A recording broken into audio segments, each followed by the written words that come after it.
willkommen wieder bei einem neuen Video. Heute geht es weiter mit dem MX-5 bzw. mit dem Drift MX-5.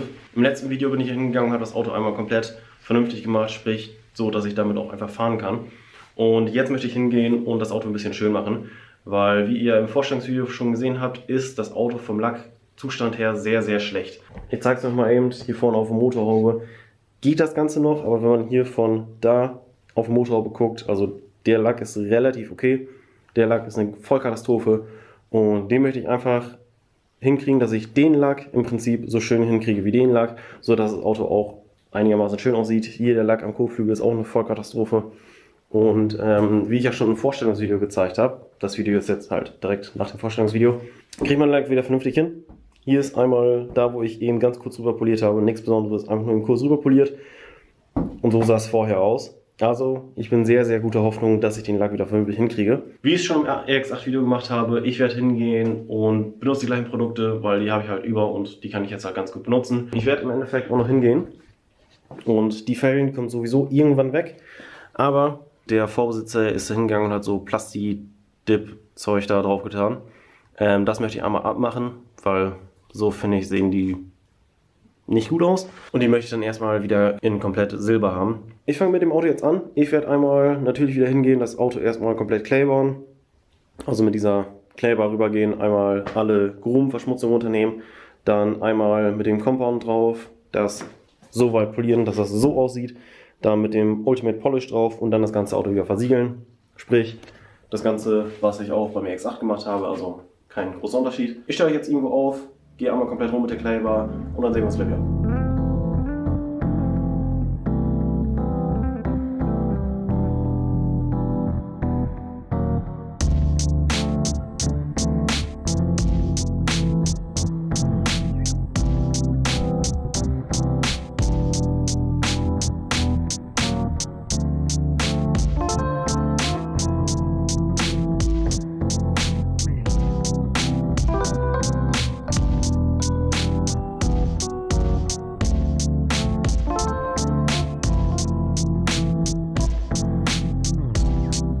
So, ich bin jetzt einmal komplett rumgegangen und habe das Ganze geclaybart und jetzt bin ich hier vorne hingegangen, habe einmal einen Streifen auf der Mitte der Motorhaube draufgeschmissen und mache einfach mal diese Seite, werde ich jetzt einfach mal polieren und diese Seite werde ich einfach mal nicht polieren, Streifen abziehen und dann sieht man, was das für ein Riesenunterschied ist.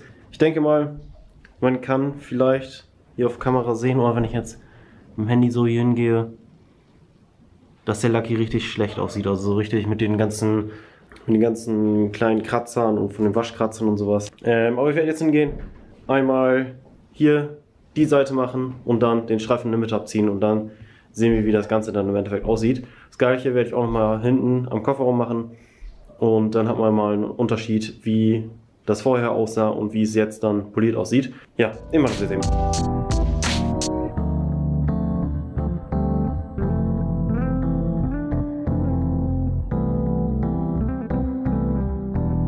So, ich bin jetzt einmal rübergegangen mit dem Compound und mit einer harten Disc. Wie man auch sieht, ich habe so ein bisschen was an Lack runtergenommen, aber der Lack sieht jetzt um einiges besser aus. Ich werde da natürlich nochmal mit dem Polish drüber gehen, aber so sieht man schon einen sehr starken Unterschied. Und wenn ich jetzt hier vorne das Klebeband abnehme, einfach nur mal um zu zeigen, wie es jetzt aussieht, dann wird man da höchstwahrscheinlich einen sehr, sehr starken Unterschied sehen. Das ist schon um einiges besser. Wenn man hier so einmal rüber guckt, ich fokussiere das mal auf den Lack, so, und hier drin kann ich mich dann komplett spiegeln, wenn er fokussiert, ja. Hier kann ich mich spiegeln, hier sehe ich absolut gar nichts und es ist schon ein Riesenunterschied. Aber es sieht schon um einiges besser aus. Bin ich sehr, sehr froh drüber, dass man den Lack doch noch irgendwie wiederbeleben kann. Ich werde jetzt einmal komplett rumgehen. Ich werde auch noch, beziehungsweise ich habe auch noch den Kofferraum hier abgeklebt, weil ich glaube, das wird noch ein krasser Unterschied. Und ich will das einfach mal halt, damit es cool aussieht, weil es dann halt, so sah es vorher aus und so sah es danach aus. Einfach mal so ein kleiner Unterschied. Aber ich gehe jetzt einmal komplett rüber, gucken, wie viel ich davon filme. Und das ist schon eine sehr, sehr krasse Verbesserung.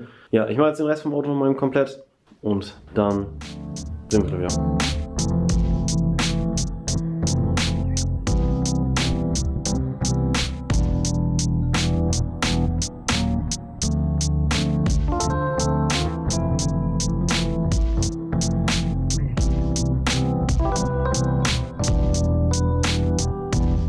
So, ich habe jetzt die linke Seite komplett fertig und bin jetzt am Kofferraum. Und die linke Seite vom Kofferraum habe ich schon gemacht, wie man sieht. Und es ist schon ein krasser Unterschied. Ich nehme mal den Streifen ab.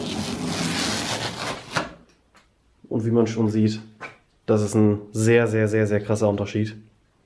Und von hier, das war vorher, zu dem, was jetzt ist schon krass, würde ich sagen. Ich bin ganz froh, dass ich den Lack noch so hinkriege, beziehungsweise dass der dann noch schön aussieht. Gut, ich mache jetzt nochmal weiter, mache hier hinten alles und dann, ja, werden wir weitersehen.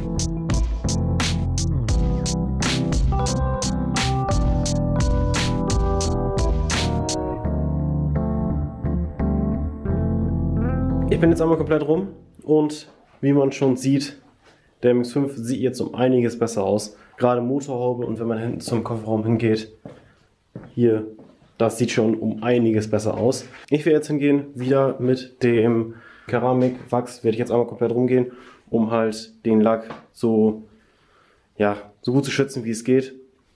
Der Lack ist aber auch nicht perfekt, überall herausgekommen. Also es ist noch so ein bisschen, ich weiß nicht, ob man es irgendwo sehen kann. Aber da sind noch so ein bisschen Unebenheiten, was heißt Unebenheiten, so ein paar Kratzer sind noch überall drauf. Es ist nicht absolut perfekt geworden, aber ganz ehrlich, das Auto wird zum Driften benutzt und da muss der Lack jetzt nicht unfassbar perfekt sein. Von daher, so reicht es mir auf jeden Fall, so sieht er auf jeden Fall gut aus, wenn das Auto irgendwo aus 20 Metern, sage ich mal, irgendwo quer lang fährt. Wird das, denke ich mal, ganz gut aussehen. Ja, ich werde ihn jetzt einmal noch versiegeln. Und dann werde ich den mal nach draußen fahren und dann kann man sich das Ganze mal ein bisschen besser angucken. Nicht in der Garage, sondern halt von außen und in der Sonne.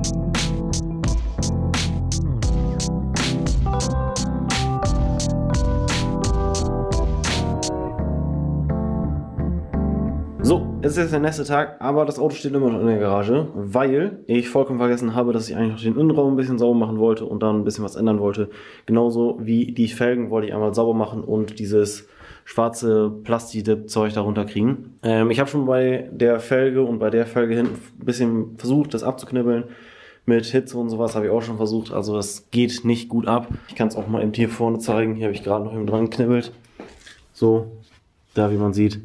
Es geht ab, aber es geht halt in super kleinen Fortschritten ab. Und auch nicht wirklich super, super gut. Und wenn ich das jetzt so mache und das versuche die ganze Zeit abzuziehen, auch mit Wärme, wie gesagt, bringt nicht viel. Und wenn ich jetzt hingehe und das versuche so abzuziehen, dann bin ich da, glaube ich, Jahre bei.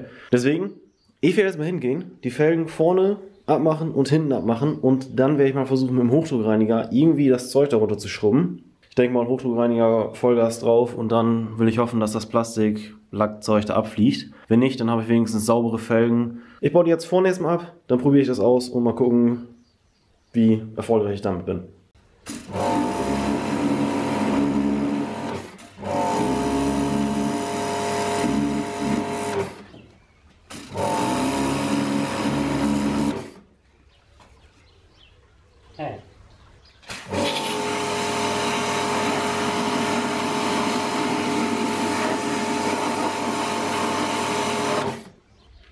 Ja, wie man sieht, die sind immer noch schwarz.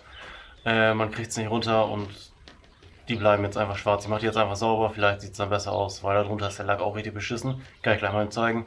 Ja, ich mache die aber eben kurz sauber und dann schmeiße ich wieder das Auto drauf. Ja, mit den Felgen war es kein großer Erfolg. Die sind jetzt wieder drauf, sind immer noch ein bisschen dreckig, weil der Dreck sich da wirklich komplett reingefressen hat.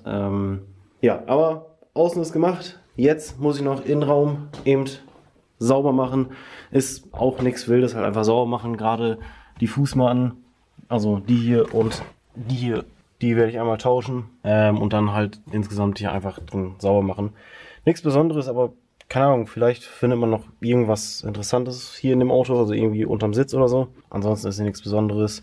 Außer, was noch cool ist, dass das Licht hier vorne funktioniert. Das hatte ich beim anderen MX-5 noch nicht. Ist eigentlich ganz geil, dass es funktioniert. Das funktioniert nicht. Ja, ich werde die Kamera aufstellen, dann innen drin einmal alles komplett sauber machen, alles schön machen und dann werden wir uns draußen sehen, weil dann fahre ich kurz nach draußen, zeige das Auto in der vollen Gänze, zeige auch den Innenraum, wie der dann aussieht.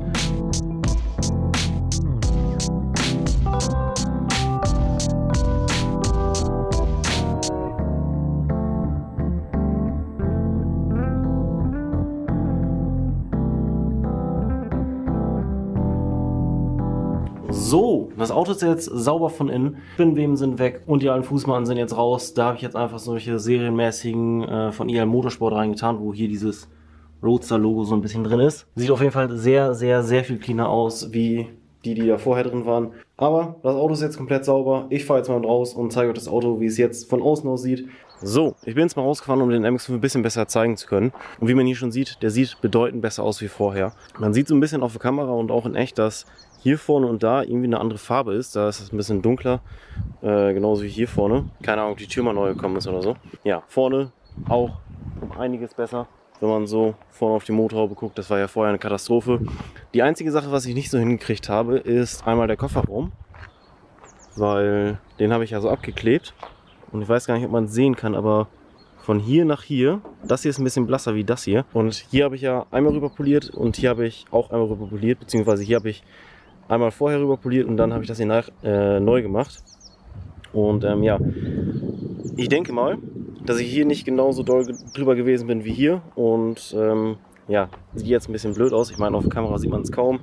So, wenn man genau drauf guckt, sieht man es auch kaum. Ich denke mal, dass ich am Endeffekt nochmal hingehen werde und das nochmal machen werde, weil hier und hier vorne, da bin ich auch nicht so gut mit dem Poliergerät hingekommen und habe das nicht so ganz erwischt. Also den Kofferraum muss ich nochmal neu machen. Übrigens, nicht wundern, am Anfang des Videos war noch ein Softtop drauf, jetzt habe ich einen Hardtop drauf. Ist zwar schwarz, aber ist um einiges besser wie ein Softtop. Aber all in all, das Auto sieht jetzt um einiges besser aus wie vorher. Jetzt habe ich im Prinzip alles gemacht.